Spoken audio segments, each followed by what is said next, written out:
بناوی خۆی بەخشندەی میهرەبان ئازیزان لە هەر شوێنێکن سڵاو ئاشتی پەروەردیگارتان لەسەر بێ. هیوادارم خی گەورە تاعەت و عیبادەتی گشتایەکتان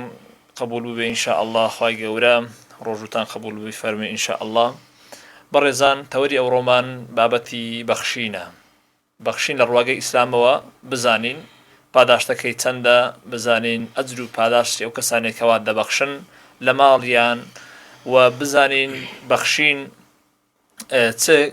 کاریگەریشی بۆ سەر ژیانی ئێمە هەیە لە دنیا و لە دوا ڕۆژدا. بۆ ئەم مەبەستە و ئەم تاوتوێکردنە ئەمڕۆ میواداری زۆر بەڕێز مامۆستا عەلی شێخ ناجیمان کردو. جەنابی مامۆستای خوا بەخێر بێ. زۆر سپاس مامۆستا، خوا سەلامەت کە خی گەورە سەلامەتتان کە ئینشاءالله. جەنابی مامۆستا دووبارە بەخێر بێ. بەڕێزان جەنابی مامۆستا ئەگەر بێت و بە بیدایەتی بەرنامەکە یعنی عەڵقەکەمان دەست پێ بکەین. تەوری ئەوڕۆمان مامۆستا بەخشینە، با بزانین مامۆستا گەر لە زمانی جەنابتانەوە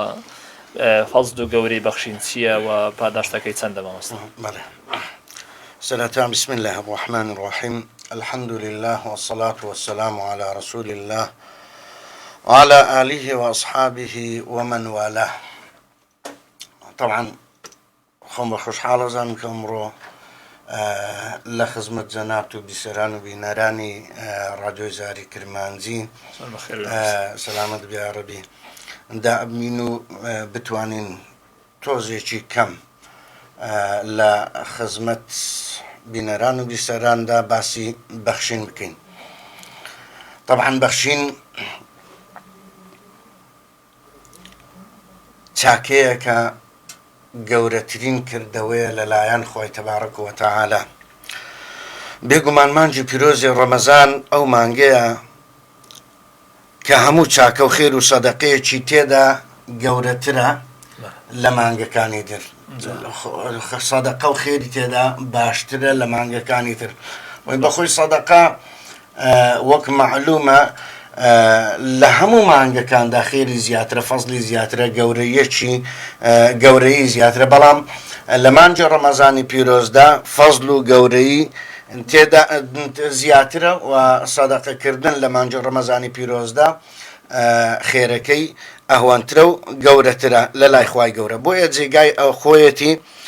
لەو مانگەدا زیاتر لە جاران ببەخشین، لەو مانگەدا زیاتر لە جاران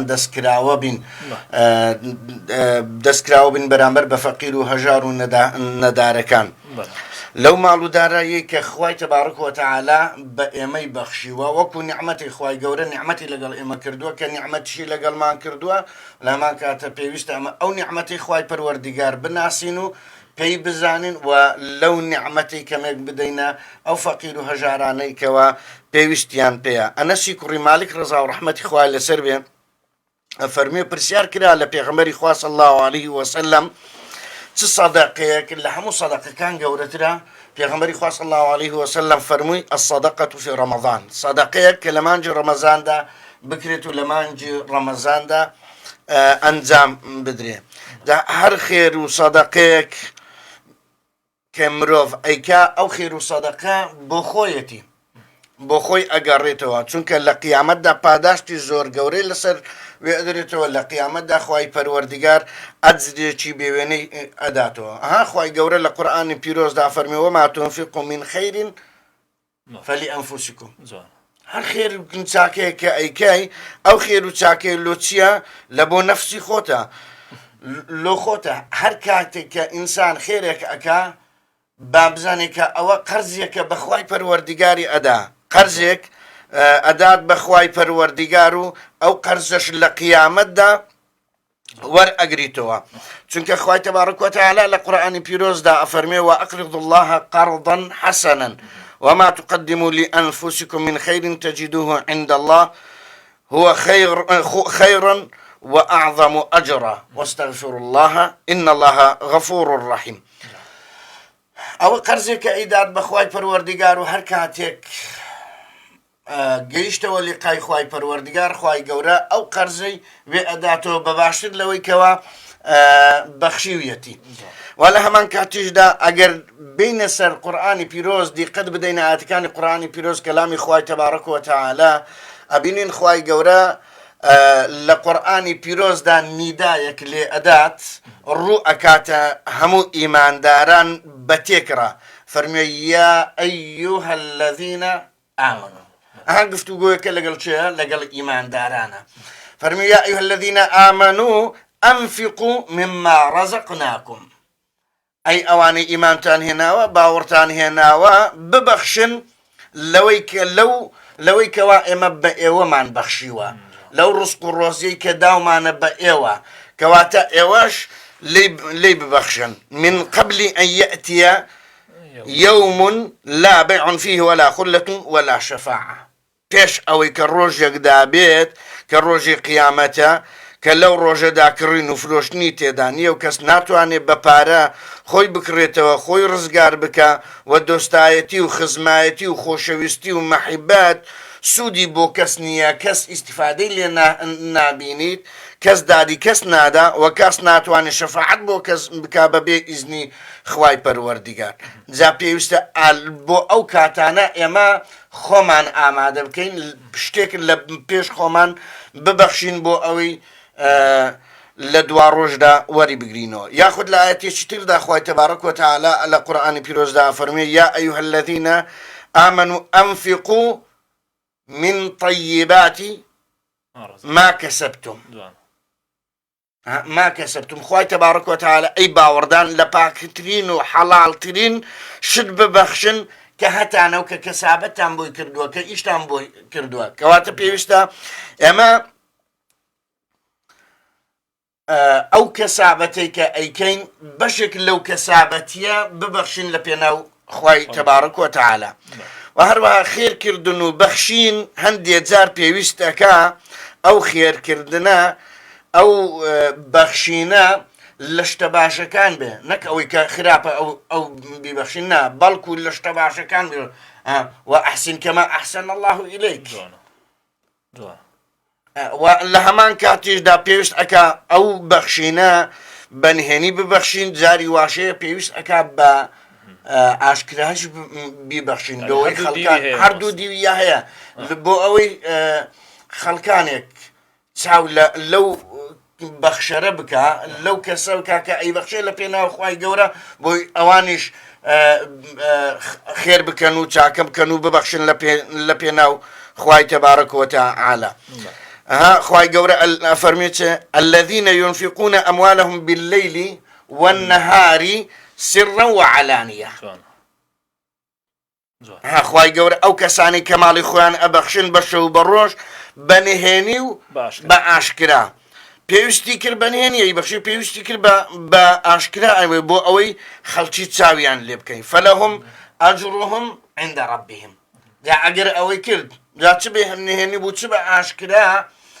بەخشی لە پێناو خوای تەبارەک وتەعالە فلهم أجرهم عند ربهم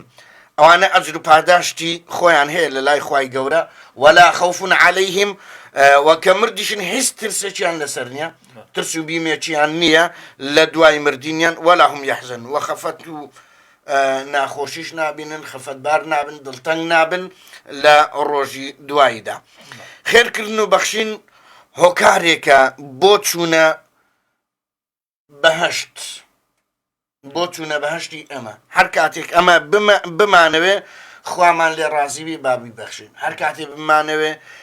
کە بەرەو بەهەشت بڕۆین بابی بەخشین لە پێناو خوای پەروەردیگار چونکە ئەفەرمێ هەر کەسێک لە ئەهلی خێر و سەدەقە بێت ئەوە لە دەرگایەک لە دەرگەکانی بەهەشت بانجی لێوە ئەکرێ بۆ ناو بەهەشت کە ئەو دەرگایە ناوی صدقەیە باب الصدقة پێغەمبەری خوا صلی الله عليه وسلم بە باب الصدقة ناوی بردووە کەسانێکە ئەبەخشن لە بەهەشتدا دەرگایشی تایبەتیان بۆ هەیە دەرگایشی تایبەت هەیە بۆ ئەو کەسانەی کە ئەبەخشن لە پێناو خوای پەروەردیگار پێغەمبەری خوا صلی الله عليه وسلم ئەفەرمێ ئەوانەی کەوا لە پێناو خوای گەورە ئەبەخشن لەو دەرگایە تایبەتەدا خوای گەورە داخلی بەهەشتیان ئەکات و ئەچنە ژوورەوە جەنابەت فەزلێکی باشت باس کرد ماشاءالله خوای گەورە ئەو هەموو فەزل و شتەی باس کردیە بەڵام ئێستا مامۆستا تقريبا مشاكل هي لسر بخشين مثلا مشاكل يك لو مشاكلانا خەڵکانێک دەبەخشن بەڵام بەرامبەرەکەیان فەقیرەکە هەژارەکە عازیەت دەدەن مامۆستا بە منەتکردن لەسەریان یان بە ئەزیەتدانیان بە باسکردنیان مثلا کابرا 2 دینار ئەبەخشی لەوانەیە هەندە جار زەکات یان سەرفترەی کە لەسەریشی واجبە منەتیشی تێدا نیە بەڵام لە هەموو شوێنەشی باس دەکەم مامۆستا ئایا مامۆستا ئەو بنەتە یان ئەو منەتباریە یان ئەو عازیەتدانە صدقەکەی یعنی لێ بەتاڵ ئەکاتەوە صدقەکەی پێئەسی یان نا مامۆستا بەنسبەت ئەوانەی کەوا خێر ئەکەن و منەتیش بەسەر خەڵکدا ئەکەن منەت بەسەر ئەوانەدا ئەکەن کەوا لە پێناو خوای پەروەردیگار بە حیسابی خۆیان خێریان پێکردن چونکە هەرچی بەو شێوازە خێر بکات و منەتیش بەسەر خەڵکدا بکە منەت بەسەر ئەو کەسەدا بکە کە خێری پێکردیە ئەوە خێر و سەدەقەکەی نەکرد بێ وایە خێر و سەدەقەکەی نەکرد بێت وایە چونکە نابێ منەت بەسەر ئەو کەسەدا بکەی کە پێی ئەبەخشیت و هەروەها پێغەمبەری خوا صلی الله علیه وسلم پێمانە فەرمێ لە فەرموودەیەکدا فەرمێ ئەنفق ئونفق ببەخشە منیش پێ دەبەخشم کەواتە کە تو بە من و خوای گەورە تعویزی تۆ ئەکاتەوە منەت بەسەرە منداکە کە بسبێنێت و خێرتا بە من کردیە ئەوە مڵکی خوایە خوای گەورە ئەو نعمەتە گەورەیە دەگەرە تو کردیە و لە هەمان کاتیشدا ئەتوش پێویستە لەو ماڵی کە هەیتێت لەو نعمەتێکە خوای گەورە لەگەڵی کردووی بیبەخشی لە پێناو خوای پەروەردیگار چ ئیجابی ئەوەیە کا بێ منەت بەسەر کابرایدا بکە کە ئەمن فلانە ڕۆژە هەندە پارەما دایتەوە یان هەندە شتێکمان پێبەخشی کەواتە ئەو کەسانی کە منەت ئەکەن بەسەر خەڵکیدا بەهۆی بەخشینەکانیەوە ئەوانە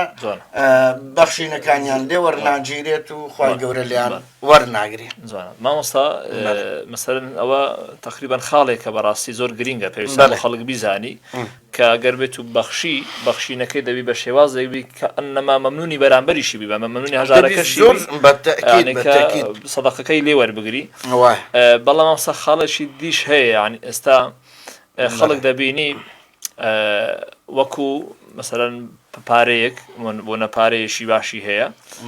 بەڵام لە خۆی ڕنابینی ببەخشی مامۆستا یعنی ئەوە مامۆستا لە ڕووی زەعیفی ئیمانەوەیە لە ڕووی چیوێ مەسەرەن کە سەدەقەی پێ ناکرێ ینی هەندی جورئەتی لە خۆی پێدا نابی کەوە ببەخشی مامۆستا ئەوە زیاتر لە چیوێ مامۆستا بەنسبەت ئەوانەی کە خوای گەورە ماڵی پێداون بەڵام جورئەتی ئەوەیان نییە کە ماڵ ببەخشنەوە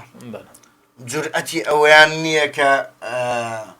دەستی فەقیرێکی پێ بگرن دەستی هەژارێکی پێ بگرن کەچی ئەو فەقیرە ئەو هەژارە چاوی لە دەستی ئەو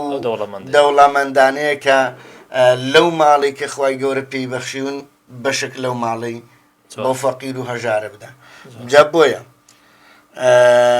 هەر کەسێک دەست بەو ماڵە ئەگریت ها پێغەمبەری خوا صلی الله علیه وسلم هەڕەشەی زۆر تون ئەکا لەوانەی کەوا خوای گەورە ماڵی داینێ بەڵام لە هەمان کاتیشدا نایبەخشن دەستی پێوە ئەگرن پێغەمبەری خوا صلی الله علیه وسلم لە فەرموودێکدا باسەکا فەرمێ ئەوانەی کە خوای گەورە مڵک و ماڵی پێداون دەسەڵاتی پێداون زێڕوزی پێداون بەڵام نایبەخشن و دەستی پێوە ئەگرن و قۆڕخی ئەکەن خوای ئەفەرمێ پێغەمبەری خوا صلی الله علیه وسلم ئەفەرمێ خوای گەورە لە ڕۆژی قیامەتە بۆیان ئەکات بە تۆقێکی زنجیری ئاگرین لە ملیان ئەکات کەواتە بەڕاستی ئەوانەی کە خوای گەورە پێیداون پێویستە لێی ببەخشن بۆ ئەوەی ماڵەکەیان پارێزراوبی بۆ ئەوەی ڕێگای بەهەش بدۆزنەوە بۆ ئەوەی ئیمانیان سەلامەت بێت چونکە ئەو پارێزگار بەخشین پارێزگاری لە ئیمانیەکە بەخشین پارێزگاری لە خودی ئینسانەکە ئەکا لە کەسایەتی ئینسانەکە ئەکا و لە هەمان کاتێشدا پلە و پای پێبەرز ئەبیتەوە لە خزمەت خوای پەروەردیگاردا زەنای مامۆستا ئەگەر پرسیارێکی دیش بکەم یعنی لەوانەیە بتێ حەڵاج لۆزە نابن پرسیار زۆر کردن قوربان ئێستا خەڵکانشی زۆر یعنی تقریبا چاویان بردتە سەر دنیا مامۆستا حەزیان لێیە بە نمونە پاداشتە قیامەت ئەوە جەنابەت بە فەرموودەی پێ سەلەم و ئاەتەکانی خی گەورە سەلماندن کە پاداشتێکی زۆری هەیە لە ڕۆژە قیامەت دەرگایەک لە بەهەشت بە ناوی سەدەقەیە یعنی لە ڕۆژە قیامەت سەدەقەکە بەهاناتەوە دێ بەڵام خەڵکیش ینی ئەو مافەی هەیەکەوە بڵێ دەبی ئەو سەدەقە لە دنیاش ئیسفادەی لۆ من هەبی ینی ئەمن دنیاییەن ئیسفادە لەو سەدەقەی بکەم بۆ نمونە ئایا ماڵم بەرەکەتی ئەەکەوی تێ یان سەدەقە ئەمجێڕیتەوە لە شتی خراپ موسیبەتم لەسەر لە ئابا مەسەر ئەگەر جەنابەت باز بکەی مامۆستا بەڵێ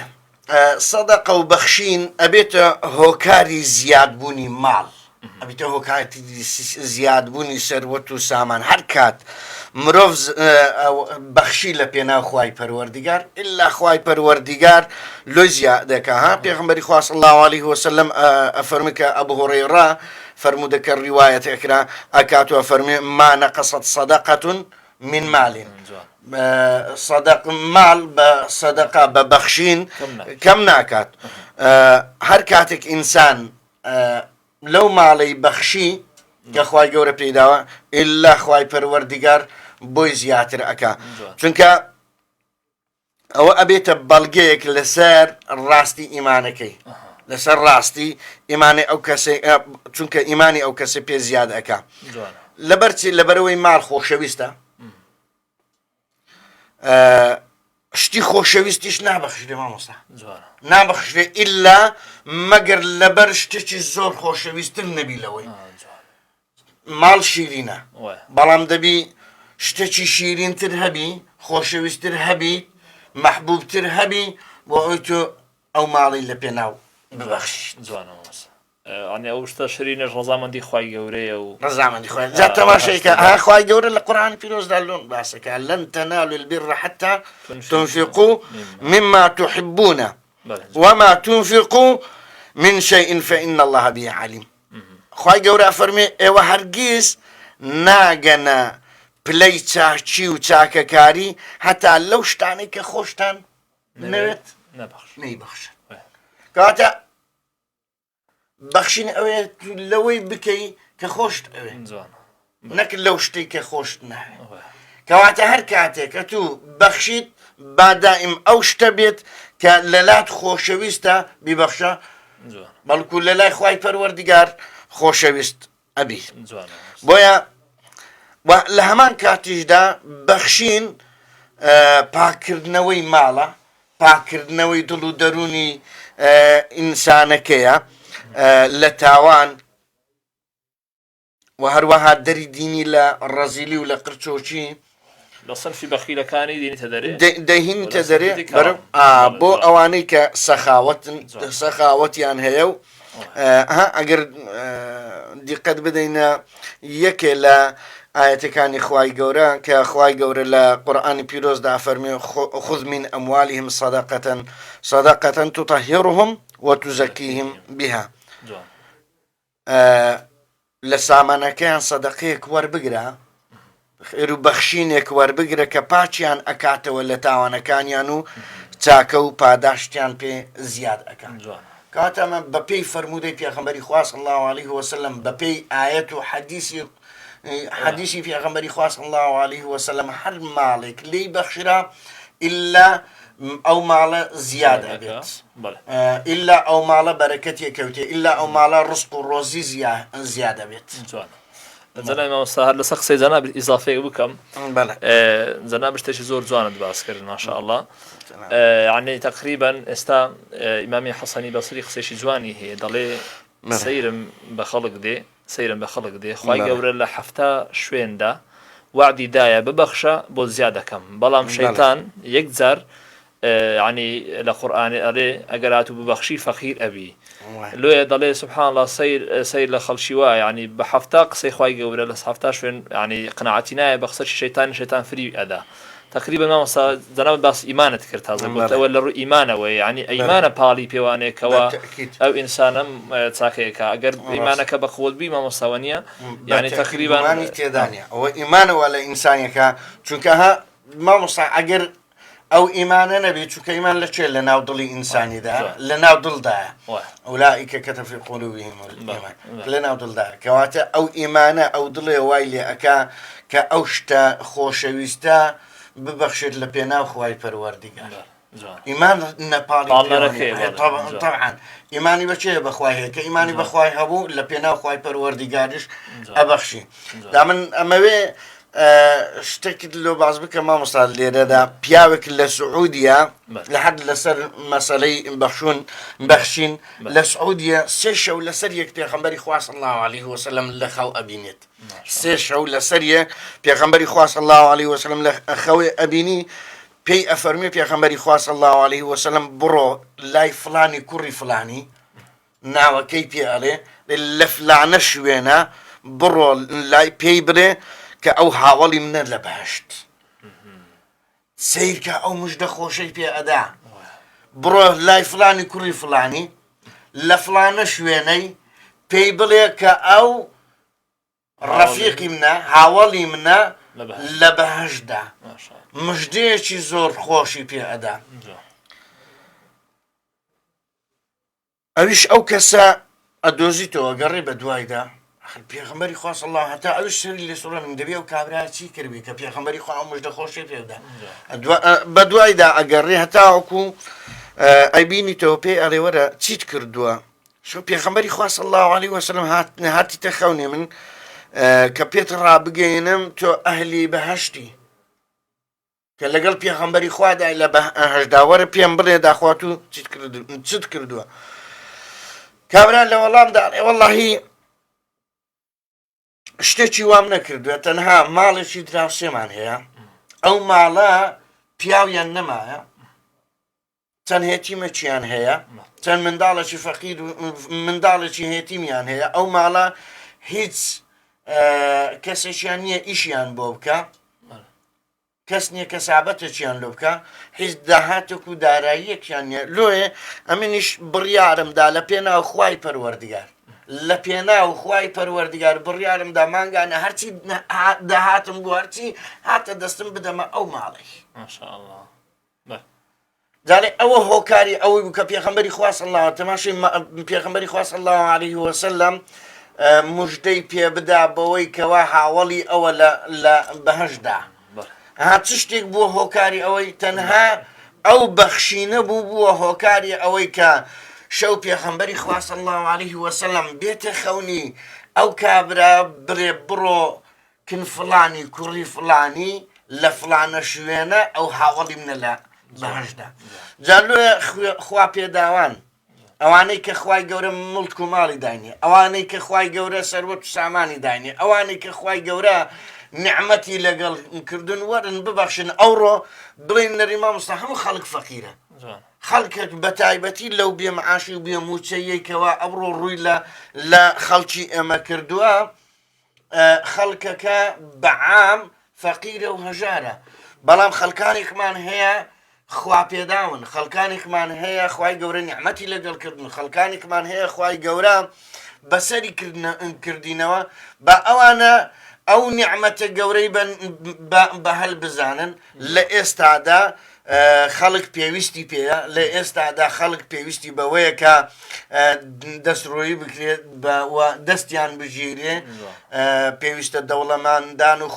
خوا پێداوان لە ئێستادا ئاستن بەو ئەرکە سەرشان بەو ئەرکە ئیمانیی کە لە سەرشانیتیان کە ئەویش بەخشینە لە پێناو خوای پەروەردیگاردا دەڵێ مامۆستا دەستەکان خۆشوی ڕاستی سوودمان لەزە نابێت بینی وەختەکەمان تقریبان تەواو بوو پێم خۆش و زیاتر لە خزمەت داوین بەڵام الحەمدولillah شتێکی باشت باسکرین انشاءالله خوای گەورە پاداشی زەنابداتەوە دووبارە بەڕاستی بە خێراتن دەکەین و